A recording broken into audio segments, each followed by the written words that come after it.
ایبا، نہر والا سے وہ اپنے ساتھ کچھ قیمتی اشیاء بھی لائی ہوئی ہے۔ اس کے پاس کافی نقدی بھی ہے، کچھ جواہرات بھی ہیں، زیور بھی ہیں، خاصی بڑی چرمی خرجین میں ہیں۔ یہ ساری چیزیں وہ آج مغرب سے پہلے میرے پاس لے کر آئی تھی۔ وہ چاہتی تھی کہ یہ چیزیں میں سنبھال کر رکھ لوں، لیکن میں نے نہیں لیں۔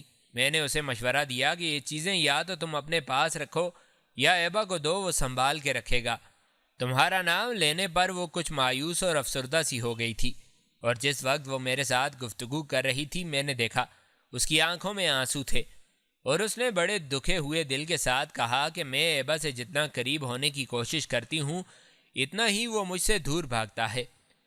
جب تک سلطان شہاب الدین غوری بولتا رہا، ایبا دھیمے دھیمے انداز میں مسکراتا رہا۔ سلطان جب خاموش ہوا تب ایبا کہنے لگا، سلطان محترم، اب آپ کو کمار دیوی کے سلسلے میں کوئی شکایت نہیں ہوگی۔ اب چونکہ میں آپ کے سامنے اسے اپنانے کا فیصلہ کر چکا ہوں، لہٰذا میں اسے اب اپنی ذات کا ایک حصہ خیال کروں گا اور اس کی دیکھ بھال بھی کروں گا۔ یہاں تک کہنے کے بعد ایبا تھوڑی دیر کے لیے خاموش رہا، پھر سلطان کی طرف بڑے غور سے دیکھتے ہوئے کہنے لگا، سلطان محترم، جس موضوع پر گفتگو کرنے کے لیے آپ نے مجھے بلایا تھا اس پر تو گفتگو ہو چکی ہے۔ اب میں بھی آپ کے ساتھ ایک انتہائی اہم موضوع پر گفتگو کرنا چاہتا ہوں۔ سلطان محترم، وہ موضوع انتہائی اہمیت کا حامل ہے، اور ہو سکتا ہے آپ مجھ سے اس سلسلے میں اتفاق نہ کریں، لیکن جو کچھ میں دیکھ رہا ہوں اور جو کچھ میرے دلی جذبات ہیں ان کا اظہار میں آپ سے ضرور کروں گا۔ سلطان محترم، میں حسین خرمیل کو ایک عرصہ سے جانتا ہوں، اس کے ساتھ اٹھتا بیٹھتا رہا ہوں، جنگوں میں بھی اس کے ساتھ حصہ لیتا رہا ہوں۔ اس کے جذبات، اس کے احساسات، اس کے رویوں سے بھی اچھا خاصا واقف ہوں، لیکن یہاں آنے کے بعد سلطان محترم اس میں کچھ تبدیلی دیکھتا ہوں۔ ایبا کے ان الفاظ پر سلطان شہاب الدین چونکا تھا، پھر اس کی طرف دیکھتے ہوئے کہنے لگا، کیسی تبدیلی؟ سلطان محترم، خوارزم شاہ کے ساتھ یہاں سفارہ ہونے سے پہلے پڑاؤ کے اندر ایک جگہ وہ اپنے ان سالاروں اور قریبی ساتھیوں سے گفتگو کر رہا تھا جو اس کے تحت کام کرتے ہیں۔ جب میں ان کے نزدیک گیا تو میں نے محسوس کیا کہ مجھے دیکھتے ہی اس نے بات کا رخ بدل دیا تھا اور نیا موضوع شروع کر دیا تھا۔ اس کے اس رویے نے مجھے ایک طرح سے ایک شک میں مبتلا کر دیا تھا۔ میں نے اس وقت آپ پر اظہار نہیں کیا تھا، لیکن میں اس کی کھوج میں لگ گیا تھا۔ اس کے بعد میں کئی مواقع پر جان بوجھ کر اس سے ملنے کے لیے گیا، اور خاص کر میں اس وقت اس سے ملنے کے لیے جاتا رہا جس وقت وہ اپنے ماتحت سالاروں اور قریبی ساتھیوں کے ساتھ بیٹھ کر گفتگو کر رہا ہوتا تھا۔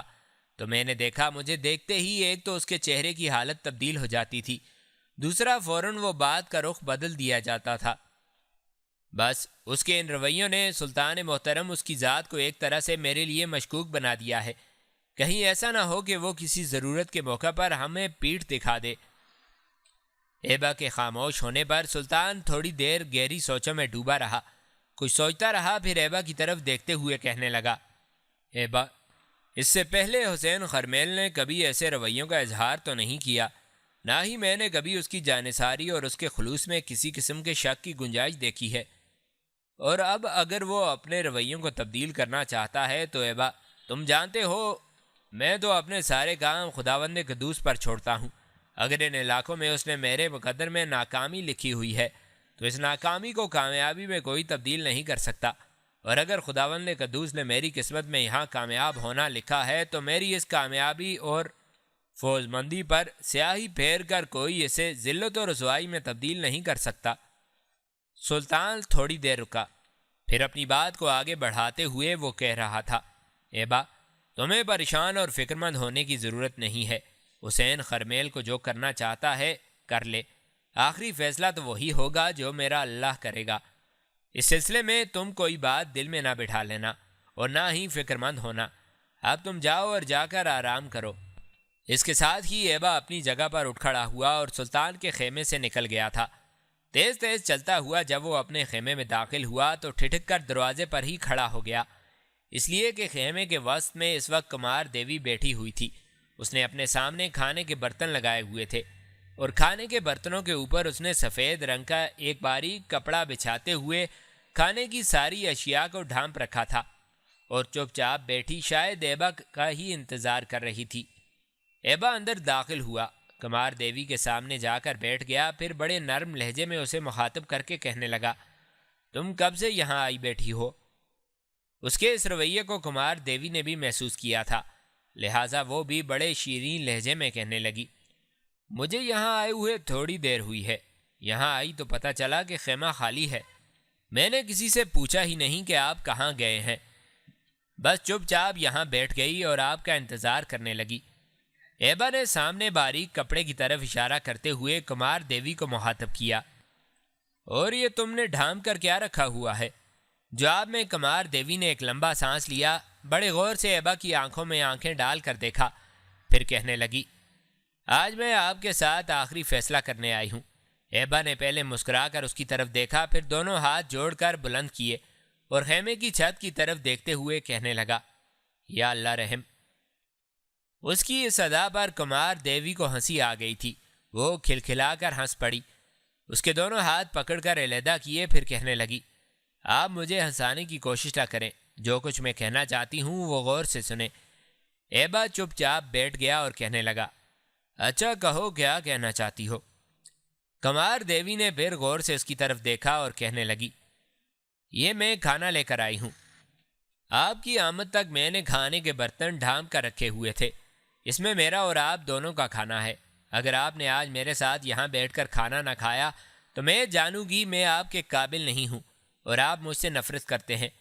اس کے بعد اپنے لباس کے اندر سے ایک خنجر کمار دیوی نے نکالا اور وہ خنجر اس نے ایک طرف رکھتے ہوئے بڑے عزم میں کہا، یہ خنجر دیکھ رہے ہیں، اگر آپ نے آج میرے ساتھ بیٹھ کر اس طرح کھانا نہ کھایا جس طرح زندگی کے دو ساتھی بیٹھ کر کھاتے ہیں، تو یہ خنجر میں اپنے جسم میں اتار کر ہمیشہ کے لیے اپنا خاتمہ کر لوں گی، اس کے بعد میں جینا پسند ہی نہیں کروں گی، میں ایسی زندگی پر لعنت بھیج دوں گی۔ ایبا تھوڑی دیر تک مسکرا کر کمار دیوی کی طرف دیکھتا رہا، پھر کھانے کے برتن کے اوپر جو باریک پڑا ہوا کپڑا تھا وہ اس نے اٹھایا، مسکرا کر کمار دیوی کی طرف دیکھتے ہوئے کہنے لگا، کمار دیوی، کھانا تو میں تمہارے ساتھ ضرور کھاؤں گا، اور اب تو اکثر و بیشتر تمہارے ساتھ ہی کھانا کھانا پڑے گا۔ ایبا کے ان الفاظ نے کمار دیوی کی حالت ہی بدل کر رکھ دی تھی، چہرہ خوشی سے تمتما اٹھا تھا، آنکھوں میں دور دور تک طمانینت کی چمک تھی اور ہونٹوں پر دل موہ لینے والا اور دل فریب قسم کا تبسم بکھر گیا تھا۔ اس موقع پر ایبا کو مخاطب کر کے وہ کچھ کہنا ہی چاہتی تھی کہ ایبا نے قریب پڑا ہوا اس کا خنجر اٹھایا اور اس کی گود میں رکھتے ہوئے کہا، کمار دیوی، اس خنجر کو اپنے پاس ہی رکھو، ہو سکتا ہے کسی موقع پر یہ میرے ہی خلاف تمہارے کام آئے۔ کمار دیوی بیچاری بجھ گئی تھی، یکدم اٹھ کر اس نے ایبا کے منہ پر ہاتھ رکھ دیا، کہنے لگی، ایسے الفاظ کہنے سے تو بہتر ہے آپ اپنے ہاتھوں سے ہی یہ خنجر میرے جسم میں اتار دیں۔ کیا یہ خنجر میں آپ کے خلاف استعمال کر سکتی ہوں؟ کیا کمار دیوی ایبا کے خلاف ایسی حرکت کر سکتی ہے؟ ایبا نے غور سے اس کی طرف دیکھا، پھر پوچھا، پر وہ جو تمہاری راج مندر میں کھائی ہوئی سوگند کدھر گئی؟ جواب میں کمار دیوی مسکرائی اور کہنے لگی، لعنت بھیج دی ہے میں نے اس سوگند پر، اس وقت میں ہندو تھی، اب ایک مسلمان لڑکی ہوں، اور پچھلے جتنے رویے تھے سارے راکھ کی طرح ہوا میں اڑ گئے ہیں، ختم ہو گئے ہیں۔ اس موقع پر عجیب سے انداز میں ایبا نے کمار دیوی کا ہاتھ اپنے ہاتھ میں لیا، اس کے ہاتھ کو بوسہ دیا، اس کا گال تھپتھپایا، پھر کہنے لگا، کمار دیوی، تمہارے اور میرے پرانے رویے اور حالات ختم ہوئے، اب میں تم پر پورا بھروسہ اور اعتماد کرتا ہوں، آج کے بعد جو تم چاہو گی وہی ہوگا، میں تمہارے کسی ارادے کی خلاف ورزی نہیں کروں گا۔ کمار دیوی کے ان الفاظ کے جواب میں خوشی میں پھولیں نہ سما رہی تھی، یہاں تک کہ ایبا نے پھر اسے مخاطب کیا، آؤ کھانا شروع کریں۔ کمار دیوی نے اس سے اتفاق کیا اور دونوں چپ چاپ کھانا کھانے لگے تھے۔ اب آپ بتائیں کہ آپ کہاں گئے ہوئے تھے؟ کمار دیوی نے پوچھا۔ مجھے سلطان نے بلایا تھا اور میں انہی کے پاس سے اٹھ کر یہاں آیا ہوں۔ کمار دیوی نے غور سے اس کی طرف دیکھا اور پوچھا، کیوں، خیریت تو تھی؟ سلطان نے تمہارے متعلق بھی گفتگو کی تھی اور میرے متعلق گفتگو کی تھی؟ چونکنے کے انداز میں کمار دیوی نے ایبا سے پوچھا۔ پھر سلطان سے جو گفتگو ہوئی تھی اس کی تفصیل ایبا نے کمار دیوی سے کہہ دی۔ ساری تفصیل جاننے کے بعد کمار دیوی تھوڑی دیر تک مسکراتے ہوئے ایبا کی طرف دیکھتی رہی، پھر کہنے لگی، ایبا، میرے پاس الفاظ نہیں ہیں جو استعمال کر کے آپ کا شکریہ ادا کر سکوں، اس لیے ایبا نے کمار دیوی کے منہ پر ہاتھ رکھ دیا اور کہنے لگا، ایسی بیگانگی کی باتیں نہیں کرتے، شکریہ اپنوں کا نہیں پرایوں کا کیا جاتا ہے، کیا میں تمہاری نگاہوں میں پرایا ہوں؟ کمار دیوی نے نفی میں گردن ہلائی، پھر کہنے لگی، پھر بھی مجھے آپ کا ممنون ہونا چاہیے کہ آپ نے میرے حق میں فیصلہ دیا۔ اس کے ساتھ ہی کمار دیوی نے اپنی پشت پر رکھی ایک چرمی خرجین اٹھائی اور وہ ایبا کی گود میں رکھتے ہوئے کہنے لگی، یہ ساری چیزیں آپ سنبھال کر رکھیے گا، یہی وہ چیزیں ہیں جو پہلے میں سلطان کے پاس لے کر گئی تھی، لیکن سلطان نے کہا کہ نہیں، انہیں میں اپنے پاس سنبھال کر رکھوں یا ایبا کے پاس رکھواؤں۔ اب جب کہ ہم دونوں ایک دوسرے کی زندگی کے ساتھی ہیں، لہٰذا یہ ساری چیزیں آپ کی حفاظت میں اچھی لگتی ہیں۔ جواب میں ایبا مسکرایا اور کہنے لگا، یہ تھیلی پکڑو۔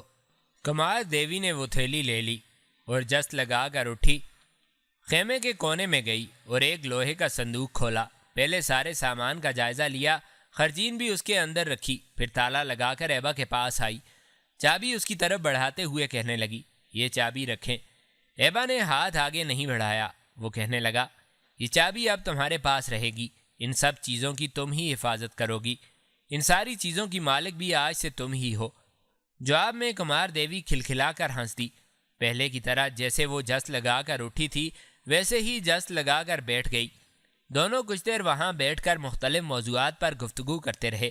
اس کے بعد کمار دیوی وہاں سے اٹھ کر اپنے خیمے کی طرف چلی گئی۔ جب تک سلطان شہاب الدین غوری دریائے جیہون سے نکالی گئی نہر کو عبور کر کے بار بار خوارزم پر حملہ آور ہوتا رہا، اس دوران خوارزم کے حکمران نے سلطان شہاب الدین کے خلاف دو بڑی قوتوں سے مدد طلب کر لی۔ اس نے اپنے تیز رفتار قاصد سمرقند کے حکمران عثمان خان کی طرف روانہ کیے اور اس سے مدد طلب کی۔ کچھ اور قاصد اس نے خطا کے غیر مسلم ترکوں کے بادشاہ کی طرف بھجوائے، اس سے بھی شہاب الدین کے خلاف اس نے مدد کی استدعا کی۔ ان قاصدوں کے جواب میں شہاب الدین پر حملہ آور ہونے کے لیے سمرقند کا حکمران عثمان خان ایک لشکر لے کر نکلا۔ دوسرا خطا کے ترکوں کے غیر مسلم بادشاہ نے اپنے سپہ سالار قرہ بیگ کو ایک لشکر دے کر بھیجا تاکہ وہ شہاب الدین غوری کے خلاف خوارزم شاہ کی مدد کرے۔ اب صورتحال سلطان شہاب الدین غوری کے لیے پیچیدہ ہوتی جا رہی تھی۔ جب مخبروں نے اسے خبر دی کہ خوارزم شاہ کی مدد کے لیے سمرقند کا حکمران عثمان خان اور غیر مسلم ترکوں کا بادشاہ سپہ سالار قرہ بیگ کو بہت بڑے لشکر کے ساتھ خوارزم شاہ کی مدد کے لیے بھیج چکا ہے، تب سلطان شہاب الدین غوری نے خوارزم پر حملہ آور ہونا بند کر دیا، اپنے پڑاؤ کو سمیٹا اور پھر وہ دریائے جیہون کے کنارے کنارے بلخ شہر کی طرف بڑھا۔ وہ جانتا تھا کہ اگر تینوں قوتیں یکجا ہو کر اس کے سامنے آ گئیں تو پھر اس کے لشکر کا بہت زیادہ نقصان ہوگا۔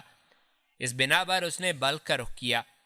خوارزم شاہ کو جب خبر ہوئی کہ سلطان شہاب الدین غوری اپنا پڑاؤ ختم کر کے جیہون کے ساتھ ساتھ بلخ کی طرف کوچ کر گیا ہے، تب وہ اپنا لشکر لے کر خوارزم سے نکلا اور شہاب الدین غوری کے پیچھے لگ گیا۔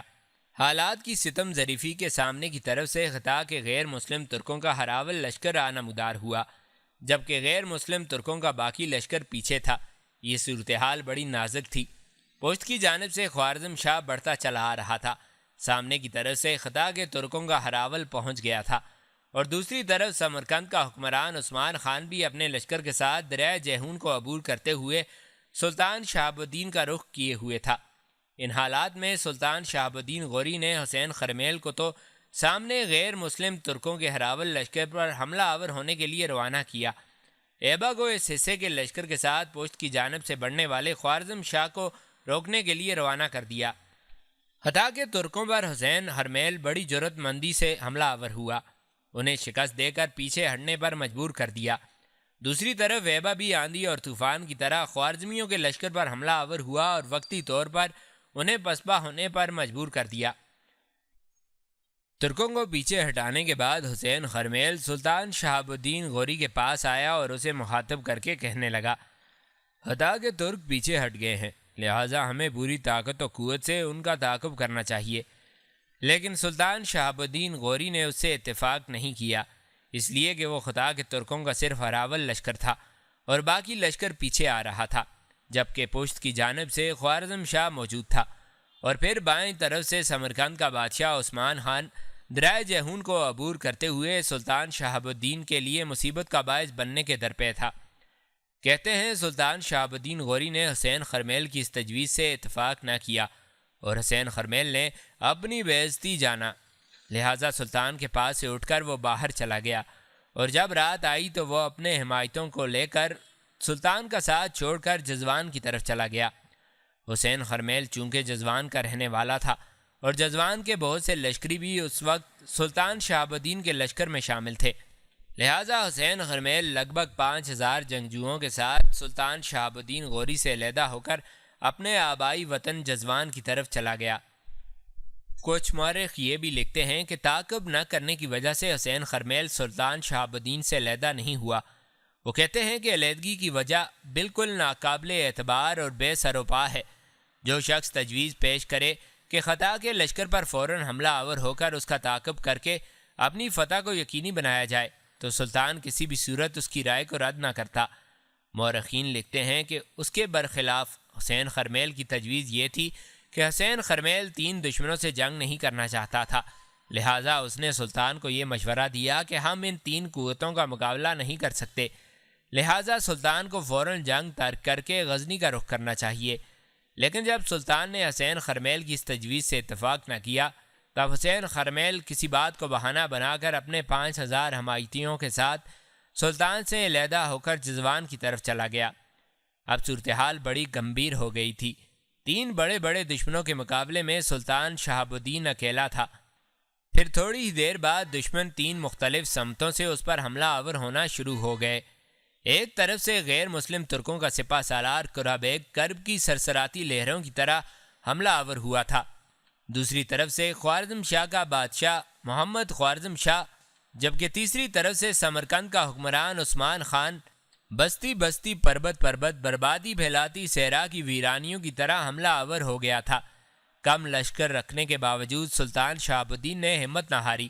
تینوں دشمنوں کے مقابلے میں جوابی کارروائی کرتے ہوئے وہ بھی تینوں کے لشکر پر حملہ آور ہو گیا تھا۔ دریائے جیہون کے کنارے کچھ دیر تک گھمسان کا رن پڑا۔ اس ہولناک جنگ میں سلطان شہاب الدین کے محافظ تیروں سے چھلنی ہو کر رہ گئے تھے اور سلطان کو بھی تیر لگے تھے۔ اس موقع پر جبکہ سلطان کی حالت یہ ہو گئی تھی کہ وہ اپنے گھوڑے پر ڈگمگانے لگا تھا، اور اگر تھوڑی دیر تک کوئی اسے سنبھالا نہ دیتا تو وہ اپنے گھوڑے سے گر جاتا۔ مورخین لکھتے ہیں کہ اس موقع پر ایبا نے سلطان کی حالت دیکھ لی تھی۔ اپنے گھوڑے کو دوڑاتا ہوا وہ سلطان کے قریب گیا، جس لگا کر سلطان کے پیچھے بیٹھا، گھوڑے کا رخ موڑا اور قریبی قلعے اندخود کی طرف ہو لیا۔ اس کا گھوڑا اس کے پیچھے پیچھے جا رہا تھا۔ سارے لشکریوں کو اس نے اپنے پیچھے پیچھے آنے کا حکم دیا تھا تاکہ قریبی قلعے اندخود میں محصور ہو کر دشمن کا مقابلہ کیا جائے۔ ایبا سلطان شہاب الدین کو لے کر اندخود قلعے میں محصور ہو گیا۔ بچے کچے لشکری بھی سارے اپنا سامان لے کر قلعے کے اندر منتقل ہو گئے تھے اور قلعے کے دروازے بند کر دیے گئے۔ لشکری فی الفور قلعے کی فصیل کے اوپر برجوں کے اندر گھات میں بیٹھ گئے تاکہ اگر کوئی قلعے کے اوپر چڑھنے کی کوشش کرے تو اس پر تیر اندازی کر کے اسے پیچھے ہٹنے پر مجبور کیا جائے۔ سلطان شہاب الدین کو لے کر ایبا جب فصیل کی سیڑھیوں کے قریب آیا تب سلطان نے اسے گھوڑا روکنے کے لیے کہا۔ اس موقع پر کچھ سالار بھی بھاگتے ہوئے سلطان کے قریب آ گئے تھے۔ باقی بچے کچے لشکریوں کو فصیل کے اوپر استوار کر چکے تھے۔ اس موقع پر ایک طرف سے بھاگتی ہوئی کچھ عورتیں بھی وہاں جمع ہو گئی تھیں اور ان کے اندر کمار دیوی بھی تھی۔ سلطان کے کہنے پر ایبا نے گھوڑے کو روک دیا، پھر ایبا کو مخاطب کر کے کہنے لگا، ایبا، پہلے تو میں تمہارا شکریہ ادا کرتا ہوں کہ تم جنگ سے مجھے بخیریت یہاں لے کر آئے۔ بیٹے، میں کوئی زیادہ زخمی نہیں ہوں۔ تم جانتے ہو دشمن کے بہت سے تیر میرے لگے ہیں، لیکن میری ذرا کو نقصان نہیں پہنچا۔ تم نیچے اترو، اس کے بعد میں نیچے اترتا ہوں۔ اس موقع پر ایبا عجیب شش و پنج میں پڑ گیا تھا۔ جب اس نے اترنے میں کچھ دیر لگائی تب سلطان نے مڑ کر اس کی طرف دیکھا اور پوچھا، کیا بات ہے بیٹے، تم نیچے کیوں نہیں اتر رہے؟ اس موقع پر جو سالار قریب آئے تھے ایبا کی حالت دیکھتے ہوئے دنگ رہ گئے تھے، اس لیے کہ ایبا کی رانوں اور دونوں پنڈلیوں کے اندر کئی تیر پیوست ہو چکے تھے۔ دوسری طرف کمار دیوی نے جب قریب آ کر ایبا کی حالت دیکھی تو اس بیچاری کی حالت دکھ اور غم میں عجیب سی ہو کر رہ گئی تھی۔ اس نے اپنا سر تھام لیا اور وہ آگے بڑھی۔ اس موقع پر وہ ایبا کو مخاطب کر کے کچھ کہنا ہی چاہتی تھی کہ ایک سالار سلطان کے قریب گیا اور سلطان کو مخاطب کر کے کہنے لگا، سلطان محترم، پہلے آپ گھوڑے سے اتریں، ہیبا کی رانوں اور پنڈلیوں کے اندر تیر پیوست ہیں، آپ اتریں گے تو پھر وہ آرام سے اتر سکے گا۔ اس سالار کے ان الفاظ پر سلطان شہاب الدین فکر مند ہو گیا تھا۔ وہ نیچے اترا، اس نے دیکھا کئی تیر واقعی ایبا کی رانوں اور پنڈلیوں میں پیوست تھے۔ کچھ دیر تک سلطان حیرت سے اس کی طرف دیکھتا رہا، پھر ایک سالار کو مخاطب کر کے کہنے لگا، ایبا کو سہارا دے کر نیچے اتارو۔ اس موقع پر ایبا نے نفی میں گردن ہلائی اور سلطان کو مخاطب کر کے کہنے لگا، سلطان محترم، یہ تیر مجھے اس وقت لگے جب میں آپ کو لے کر میدان جنگ سے بھاگا۔ پشت کی جانب سے ہم پر تیر اندازی کی گئی، جس کی وجہ سے یہ تیر لگے ہیں۔ میں گھوڑے سے نہیں اتروں گا، پہلے میری رانوں اور پنڈلیوں سے تیر نکلوائیں، بعد میں اترتا ہوں۔ اس موقع پر جذبات سے بے قابو ہو کر کمار دیوی قریب آئی اور اسے مخاطب کر کے کہنے لگی، پہلے آپ نیچے اتریں، پھر آپ کو یہاں سیڑھیوں پر لٹا کر تیر نکالے جائیں گے۔ ایبا نے پھر نفی میں گردن ہلائی۔ تب سلطان کہنے لگا، طبیب کو بلاؤ اور یہیں بیٹھے بیٹھے اس کے تیر نکال دو، وہ ٹھیک کہتا ہے۔ ایک لشکری بھاگا گیا اور وہ طبیب کو بلا کر لے آیا۔ پہلے تیر نکالے گئے، پھر ایبا گھوڑے سے اترا، اسے سیڑھیوں پر لٹا کر طبیب نے زخموں پر مرہم لگا کر پٹیاں باندھ دی تھیں۔ مرہم پٹی کرانے کے بعد ایبا جب اٹھ کر بیٹھ گیا، تب سلطان نے اس کی طرف دیکھا اور احتیاطاً کہنے لگا، تم بیٹھو نہیں، اسی طرح لیٹے رہو، میں قلعے کے اندر تمہارے سکون اور آرام کا اہتمام کرتا ہوں، اس کے بعد فصیل پر جا کر فصیل کے استحکامات کا جائزہ لیتا ہوں۔ یہاں تک کہنے کے بعد سلطان رکا، پھر مزید ایبا کے قریب ہوتے ہوئے کہنے لگا، بیٹے، جس جنگ کے لیے آئے تھے یوں جانو وہ جنگ تو ہم ہار چکے، حالات کا کچھ پتہ نہیں ہے کہ آگے ہم پر کیا بیتے، میرے ساتھ کیا ہو، تم پر کیا گزرے، اس لیے میں چاہوں گا کہ آج ہی تمہارا اور کمار دیوی کا نکاح پڑھا دیا جائے، تاکہ جتنے دن ہم یہاں محصور رہیں وہ بیوی کی حیثیت سے تمہاری دیکھ بھال کرتی رہے۔ اس موقع پر طبیب جس نے ایبا کے زخموں کی مرہم پٹی کی تھی، وہ سلطان کی طرف دیکھتے ہوئے کہنے لگا، سلطان محترم، جب یہ کام کرنا ہی ہے تو اس میں تاخیر کیوں؟ اس قلعے کے اندر ہم اجنبی ہیں۔ جس وقت آپ ان علاقوں کی طرف آئے تھے تو اس وقت بھی قلعہ خالی تھا اور آپ نے اس قلعے کا جائزہ لیا تھا۔ یہ تو خدا کا شکر ہے کہ اس قلعے کے قریب دشمن سے ہمارا ٹکراؤ ہوا اور ہم بچ کر اس قلعے میں محصور ہو گئے۔ طبیب کے اس مشورے کو سلطان نے پسند کیا تھا۔ کمار دیوی کو مخاطب کر کے کہنے لگا، کمار دیوی، یہیں فصیل کی سیڑھیوں پر بیٹھ جاؤ، ابھی اور اسی وقت یہ طبیب تمہارے نکاح کا اہتمام کرے گا۔ کمار دیوی بیچاری شرمانے لگی تھی، گردن جھکا کر آگے بڑھی، ایبا کے پہلو میں بیٹھ گئی۔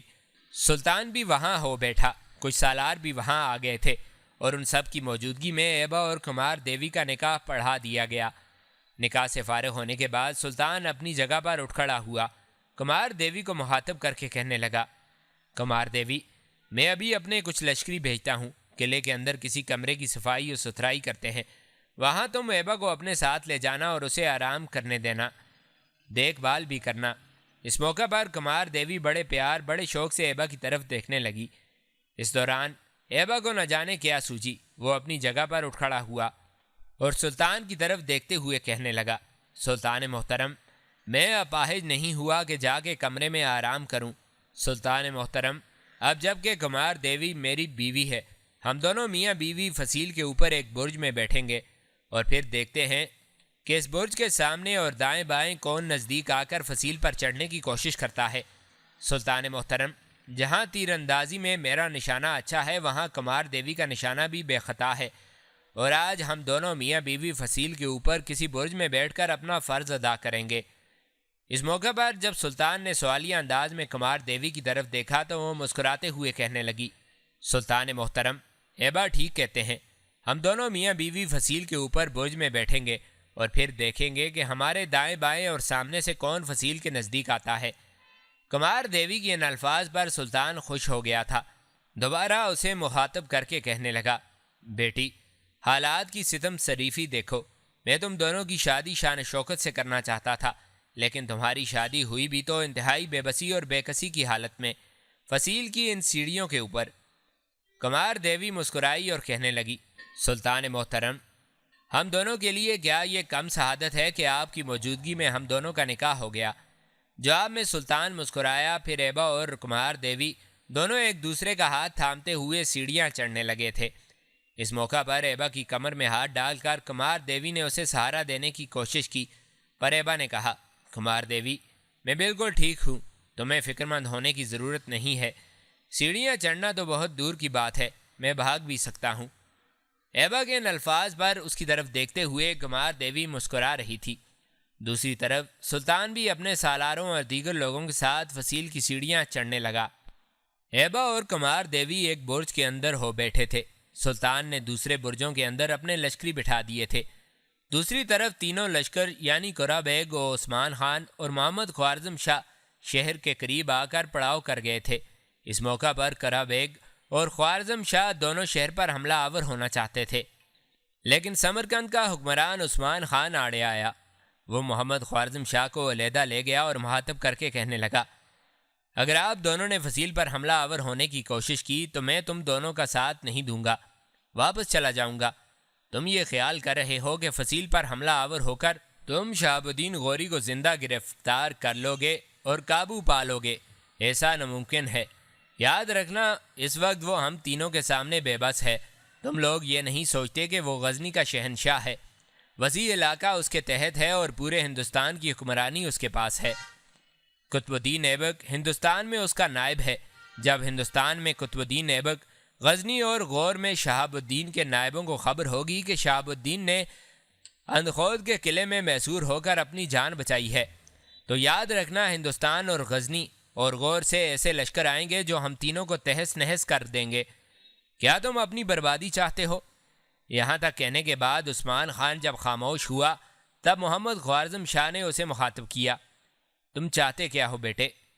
میں چاہتا ہوں کہ سلطان شہاب الدین غوری کو اس کے حال پر چھوڑ کر ہمیں اپنے علاقوں کی طرف واپس چلے جانا چاہیے۔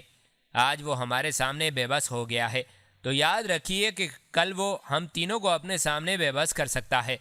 اور پھر میں آپ کو علیحدگی میں اس لیے لایا ہوں کہ غیر مسلم ترک تو چاہیں گے کہ ہم آپس میں لڑ کر ایک دوسرے کو فنا کر دیں اور انہیں فوائد حاصل ہوں۔ وہ تو چاہیں گے کہ انہیں مال غنیمت میں سے زیادہ حصہ ملے۔ اس لیے میں آپ کو سمجھاتا ہوں جنگ ترک کر دی جائے، شہاب الدین کو اس کے حال پر چھوڑ کر ہم اپنے لشکر واپس لے جائیں۔ پھر زیادتی بھی آپ کی ہے، اس لیے کہ نہ آپ مرو شہر پر حملہ آور ہو کر وہاں کے حاکم کو قتل کرتے اور نہ سلطان شہاب الدین غوری غزنی سے ان علاقوں کا رخ کرتا۔ عثمان خان کے ان الفاظ سے محمد خوارزم شاہ کچھ فکر مند ہو گیا تھا۔ وہ کہنے لگا، تمہاری بات تو ٹھیک ہے، لیکن اگر ہم یہاں سے ہٹ جائیں، اپنے لشکر لے کر واپس چلے جائیں اور شہاب الدین غوری یہاں سے نکل کر واپس جائے اور پھر تیاری کر کے ہم پر حملہ آور ہو، نقصان پہنچائے، تو پھر کون ذمہ دار ہوگا؟ اس پر عثمان خان کہنے لگا، میں خود سلطان سے جا کر قلعے میں ملتا ہوں اور بات کو ختم کراتا ہوں۔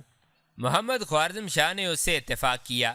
اس کے بعد عثمان خان اپنے چند محافظوں کے ساتھ اندخود قلعے میں داخل ہوا۔ سلطان بڑے پرتپاک انداز سے عثمان خان سے ملا۔ عثمان خان نے محمد خوارزم شاہ کی طرف سے سلطان سے معذرت طلب کی۔ غلطی سے مرو کا حاکم ختم کر دیا گیا۔ عثمان خان نے سلطان شہاب الدین غوری سے صلح کر لی، معاملہ رفع دفع کر دیا گیا۔ عثمان خان اور قرہ بیگ اور محمد خوارزم شاہ اپنے اپنے لشکروں کو لے کر اپنے اپنے علاقوں کی طرف چلے گئے۔ یہ جنگ اپنے انجام کو پہنچی۔ سلطان نے بچے کچے لشکر کے ساتھ چند یوم تک اندخود میں قیام کیا۔ اس کے بعد وہ وہاں سے نکل کر غزنی کی طرف کوچ کر گیا تھا۔ خوارزم کے حکمران محمد خوارزم شاہ کو فکر لاحق تھی کہ غزنی پہنچ کر سلطان شہاب الدین اپنی طاقت و قوت کو جمع کرے گا، ہندوستان تک پھیلے ہوئے لشکروں کو یکجا کر کے ایک بار پھر اس پر حملہ آور ہوگا اور اپنی گزشتہ پسپائی کا انتقام ضرور لینے کی کوشش کرے گا۔ انہی خیالات کے تحت اس نے تحائف دے کر قاصد سلطان شہاب الدین غوری کی طرف روانہ کیے۔ یہ قاصد غزنی پہنچے اور محمد خوارزم شاہ کی طرف سے سلطان شہاب الدین کی خدمت میں صلح کی درخواست پیش کی، جو سلطان شہاب الدین غوری نے منظور کر لی۔ اس طرح دونوں مسلمان حکمرانوں کے درمیان صلح ہو گئی اور آئندہ کے لیے سلطان نے خوارزم پر حملہ آور ہونے کا ارادہ ملتوی کر دیا۔ اسی دوران ہندوستان میں غیر مسلم کھکروں نے جگہ جگہ حملہ آور ہو کر تباہی و بربادی کا کھیل کھیلنا شروع کر دیا تھا۔ لوٹ مار اور رازدانی کو انہوں نے ایک طرح سے اپنا پیشہ بنا لیا تھا۔ آتے جاتے قافلوں کو لوٹ لیتے تھے۔